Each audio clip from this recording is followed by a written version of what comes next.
All right, I'm Janot Mendler de Suarez, and I'm with the Global Environment Facility. We call it the GEF, the GEF for short, with the International Waters Learning, Exchange, and Resource Network, IW Learn program.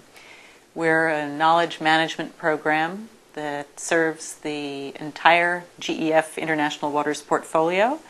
That is anywhere from 60 to 70 multi-country cooperation projects, all working together to apply ecosystem-based management to large water systems, large marine ecosystems, but also river basins which flow to the sea, lake systems, and shared groundwater systems also.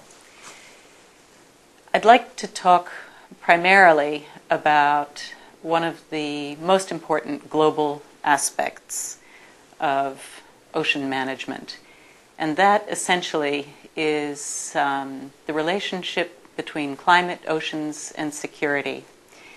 I've been working with the Global Forum Working Group on climate, oceans, and security, and I'd say that the umbrella issue, the overarching issue that we need to come to grips with as one human family living on this planet is very simple. We have two problems: how to get along with each other and how to get along with our life support system, with our environment, of which the global oceans play an extremely vital role. For some reason, we don't always think about the role of the ocean as vital to human life. But in fact, there are over 1 billion people who are solely dependent on what we'd call seafood, whether it's fish or other products, from the sea, for their sole source of protein. In the industrialized era, the so-called countries of the North became wealthy, achieved the highest standard of living known to human civilization. As a direct result of industrialization, we've sent this vast plume of pollution, greenhouse gases, up into the atmosphere, which is forcing an acceleration of change in the global climate. Weather is simply the relationship between the oceans and the atmosphere.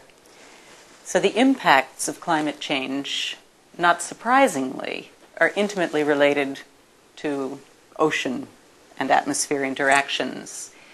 However, increased sea level temperatures are not going to be generating the kinds of storms in the northern, the colder latitudes, that they will in the equatorial zone.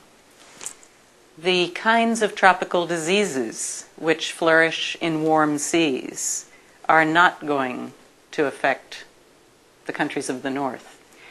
Here in Hanoi this week, we have an outbreak of cholera. Warmer sea temperatures are directly related to cholera and other waterborne diseases.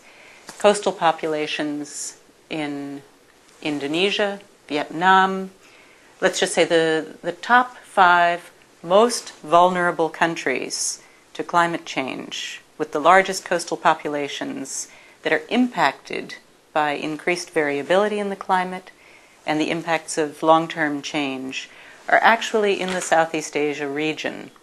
These are warm countries that have enormous populations that have not contributed significantly to the causes of global warming, but they are disproportionately impacted. And we're not talking about future impacts. We're experiencing the impacts of climate change right now, not just sea level rise. It's increased frequency, intensity, and also most perniciously the unpredictability of coastal storms and the impact of those storms on large populations already underserved in terms of basic quality of life, without access to pure water, clean water, sanitation,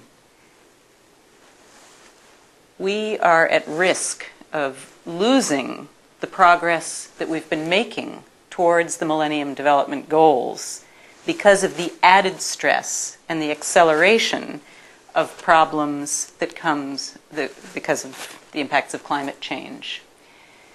So this meeting this week, bringing together literally hundreds of the world's ocean and coastal managers and decision makers, policy makers. We have both a challenge in front of us, probably one of the greatest challenges we've ever faced, not to lose the progress, the momentum on achieving Millennium Development Goals, which, don't forget, are only a first step. We talk about reducing by half the number of people living without water and sanitation. What about the other half? We have to maintain the momentum and go further. The people that are in this meeting are on the front lines of addressing climate change. We have enormous opportunities to change business as usual. And that's what we hope will be the outcome of this meeting, that we'll be able to raise awareness enough among enough policymakers and decision makers to mobilize a transformation in terms of political will, in terms of commitment of resources, in terms of commitment for coordination among the international agencies and the donors, but at every level, down to the community level as well. We live in an unjust world. We have inherited a legacy of inequity, but we have all of the tools. We actually have the capacity, and I hope we'll find the political will and the human will to overcome those obstacles and to transform our world into one that we would be proud to have our children inherit and would be a world that we're all happy to live in.